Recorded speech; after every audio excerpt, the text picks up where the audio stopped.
भारत की सारी कार्रवाई प्रिसिजन के साथ हुई है। हमने आतंकी ठिकानों को निशाना बनाया।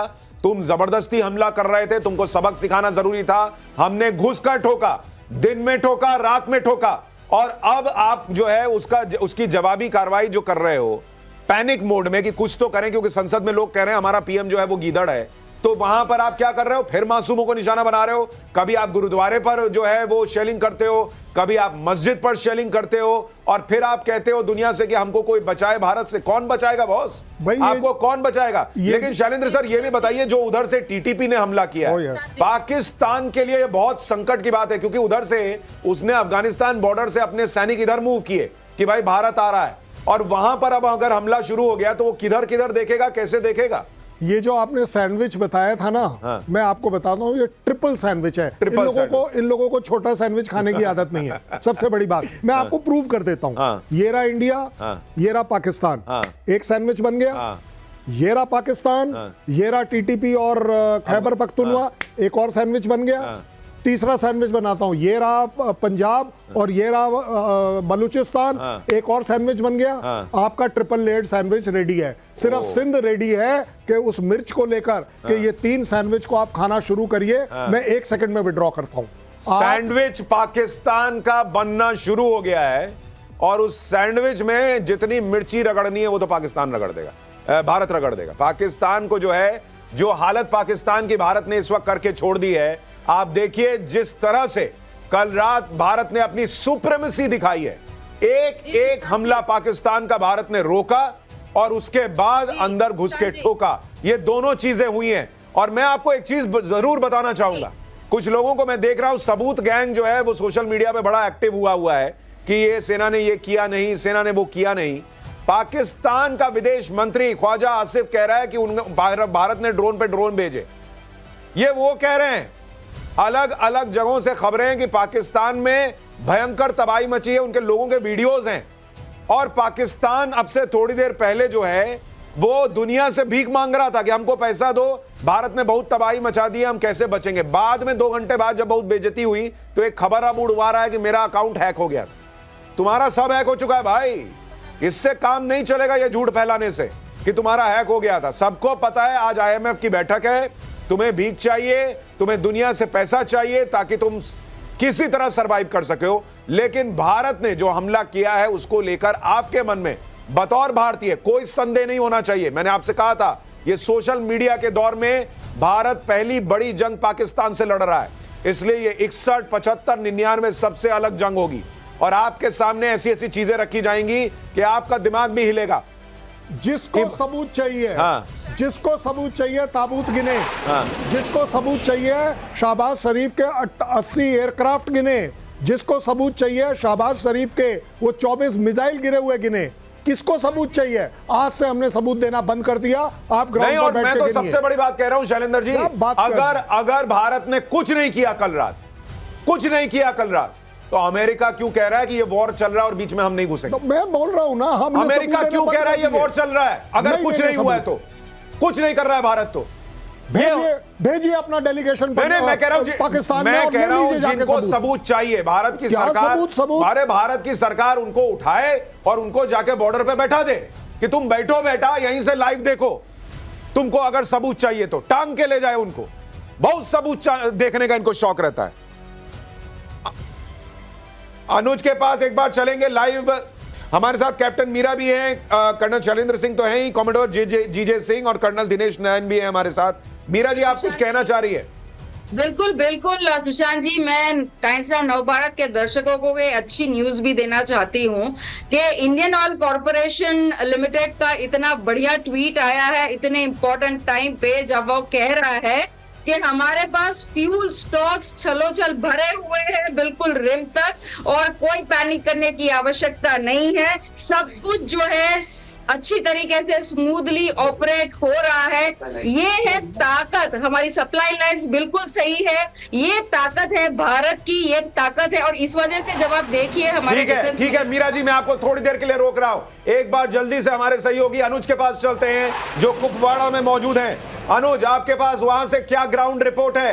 वहां पर क्या जानकारी है? और मस्जिद पर हमला किया है पाकिस्तान ने, यह भी खबर आ रही है। जी बिल्कुल, कुपवाड़ा में रात के वक्त से ही लगातार फायरिंग और शेलिंग जो है वो पाकिस्तान की तरफ से की गई। इस वक्त हम जिस घर में मौजूद है, तस्वीरों के जरिए हम आपको दिखाएंगे कि किस तरीके से इस घर को टारगेट किया गया। यहाँ पे रात को करीब 3 बजे के आसपास जो है शेल आया, जिसकी वजह से पूरा घर का एक हिस्सा जो है बुरी तरह से डैमेज हो गया। जाहिर तौर पर हालांकि रात के वक्त ही घर के जो सदस्य थे, जब 8 बजे के आसपास जब फायरिंग शुरू हुई तो घर के सदस्य यहाँ से निकल गए, लेकिन बावजूद इसके यहाँ पर फायरिंग और शेलिंग जो है वो होती रही। ये तस्वीरों के जरिए देखा जा सकता है, ये शेल के टुकड़े जो कहीं न कहीं रात में 3 बजे के आसपास जब शेल यहाँ पर गिरा, उसके बाद इस घर का आधा हिस्सा बुरी तरह से डैमेज हो गया। और तस्वीरों में देखा जा सकता है किस तरीके से ये हरे कलर का ये शेल का जो पीस है वो साफ तौर पे गवाही दे रहा है कि किस तरीके से पाकिस्तान की तरफ से कायराना हरकत की गई। जो रिहायशी इलाके हैं उन्हें टारगेट किया गया और जिसकी वजह से कई घर जो हैं वो बुरी तरह से डैमेज हुए। साथ ही साथ कई जो इलाके के लोग जो थे, कई दुकानें जो हैं वो बुरी तरह से डैमेज हुई। इस घर की बात करें तो आपको हम तस्वीरों में घर दिखाएंगे कि किस तरीके से ये घर पूरी तरह से डैमेज हुआ। हालांकि जो घर के सदस्य थे वो रात के वक्त यहाँ से निकल गए थे, जिसकी वजह से गनीमत इस बात की रही कि उनको किसी तरीके का नुकसान नहीं हुआ। अब हम आप ठीक है अनुज आप तस्वीरें दिखा रहे हैं और ये सारी तस्वीरें जो आप देख रहे हैं ये आपको बता रही हैं कि पाकिस्तान जब पैनिक मोड में है तो इस तरह की हरकतें आप देखिए। वहां पर जरा एक बार पूरी ये तस्वीर दिखाइए, एक तरफ मस्जिद पर हमला, दूसरी तरफ आम आदमी के घरों पर हमला। देखिए कैसे पाकिस्तान ने हमला किया है। ये सिविलियन को टारगेट कर रहा है पाकिस्तान, सिविलियंस को। ये आप तस्वीरें देख रहे हैं। हमारे साथ दिनेश जी भी हैं। दिनेश जी, आपके हिसाब से ये जो पाकिस्तान कर रहा है सिविलियंस को टारगेट करना, अच्छा सिंह साहब हमारे साथ हैं। सर, आपके हिसाब से ये जो पाकिस्तान कर रहा है ये पैनिक मोड में तो कर रहा है, लेकिन अपने लिए और दिक्कत पैदा कर रहा है। दुनिया देख रही है कि तुम सिविलियंस पर हमला कर रहे हो। इसमें कोई दो राय नहीं है। पाकिस्तान अभी एक बेवकूफों की तरह, बेवकूफ देश तो है ये पहले, और जिस तरीके से अपने आप को इसने पैर कुहाड़ा मारा है, मैं तो कहूंगा ये एक खुद चल के गया कुहाड़े के पास और मारा है इन्होंने। इनको ये समझ नहीं है कि इनके देश में क्या हो रहा है। अभी बलूच जो है वो उन्होंने अपनी कमान संभाल ली है, क्योंकि इन्होंने 2 डिवीजन जो थे इनको वहां से हटाने पड़े। वो एरिया पूरा अनकवर हो चुका है बलूचिस्तान का, और उन्होंने इनके ऊपर कोयटा के और जितने आजू बाजू के इलाके हैं वहां पे अटैक करना शुरू कर दिया। सर, मैं आपके पास लौटूंगा। इस वक्त एक और बड़ी खबर, ऑपरेशन सिंदूर लगातार जारी है और मोदी सरकार लगातार एक्टिव। पाकिस्तान पर प्रहार के बीच मोदी सरकार लगातार मीटिंग्स पे मीटिंग्स कर रही है। हर बड़े विभाग की मीटिंग चल रही है, बताया जा रहा है। रक्षा, गृह और वित्त मंत्रालय की बैठकें चल रही हैं। सीनियर अधिकारियों के साथ मीटिंग्स चल रही हैं। प्रधानमंत्री खुद एक अपडेट पर नजर रख रहे हैं। रक्षा मंत्री लगातार जानकारी ले रहे हैं सीडीएस से। गृह मंत्री अमित शाह जो हैं वो कल रात से फुल एक्टिव हैं और वो हर जगह बात कर रहे हैं। इसके अलावा जो हमारे विदेश मंत्री हैं एस जयशंकर, उन्होंने पूरी रात दुनिया के अलग अलग जो बड़े देश हैं उनको भारत ने जो रिएक्ट किया है उसकी जानकारी दी है और ये स्थिति स्पष्ट कर दी है कि भारत अभी रुकेगा नहीं। पाकिस्तान अगर ऐसी हरकतें करेगा तो ये सब चलता रहेगा। अमित के पास एक बार चलते हैं। अमित, ये बड़ी मीटिंग्स का दौर, क्या संकेत है ये अभी चीज लंबी चलेगी, ये लड़ाई लंबी चलेगी क्या? देखिए, भारत हर परिस्थिति से निपटने के लिए अपने को तैयार रखना चाहता है। इसीलिए जो तमाम मंत्रालय हैं, अभी जेपी नड्डा जो कि स्वास्थ्य मंत्री हैं, वो अपने अधिकारियों के साथ बैठक की। देश भर में जो स्वास्थ्य की व्यवस्था है, अस्पतालों के जो हालात हैं उसको लेकर समीक्षा की गई। मॉनिटरिंग के लिए एक कंट्रोल रूम बनाया गया है। किसी भी आपातकाल में किस तरह से स्वास्थ्य सुविधाएं लोगों तक मिले उसकी सुविधा की जा रही है। वित्त मंत्रालय में बैठक की गई है। प्रधानमंत्री के निर्देश पर यह बैठकों का दौर जारी है। अमित शाह अभी डीजी बीएसएफ और डीजी सीआईएसएफ इसलिए इंपॉर्टेंट है कि देश भर में जो महत्वपूर्ण इंस्टॉलेशन है उसकी सुरक्षा की जिम्मेदारी सीआईएसएफ सीडीएस के पास है, तो वहां पर किस तरह से सुरक्षा चाक चौबंद हो। रक्षा मंत्री अभी थोड़ी देर पहले तीनों सेना प्रमुख और सीडीएस के साथ बैठे थे। तो यानी कि जो महत्वपूर्ण मंत्रालय हैं, कल आपने देखा था कि कैसे वो जो देश के जो तमाम मंत्रालय हैं उनके सेक्रेटरीज के साथ बैठे थे, ताकि बेटर कोऑर्डिनेशन के साथ आपात की स्थिति में कैसे सब कुछ स्मूथ रूप से चले, उसकी चिंता की जाए। मंत्रालयों को निर्देश दिया गया था कि अपने जो भी मॉनिटरिंग सिस्टम है उसको एक्टिव किया जाए, ताकि अमित एक और बड़ी खबर आ गई है। बड़ी खबर यह है कि प्रधानमंत्री मोदी ने पाकिस्तान के बॉर्डर से लगने वाले जो भारतीय राज्य हैं, जम्मू कश्मीर, पंजाब, राजस्थान, यहां के मुख्यमंत्रियों से बात की है। पीएम ने पाक बॉर्डर स्टेट के तमाम मुख्यमंत्रियों को फोन लगाकर बात की है, गुजरात के सीएम से भी बात की है। ये बहुत अहम खबर, प्रधानमंत्री नरेंद्र मोदी बॉर्डर स्टेट के हर मुख्यमंत्री से बात करके वहां के हालात का जायजा ले रहे हैं। अमित, और क्या अपडेट है इस खबर पर?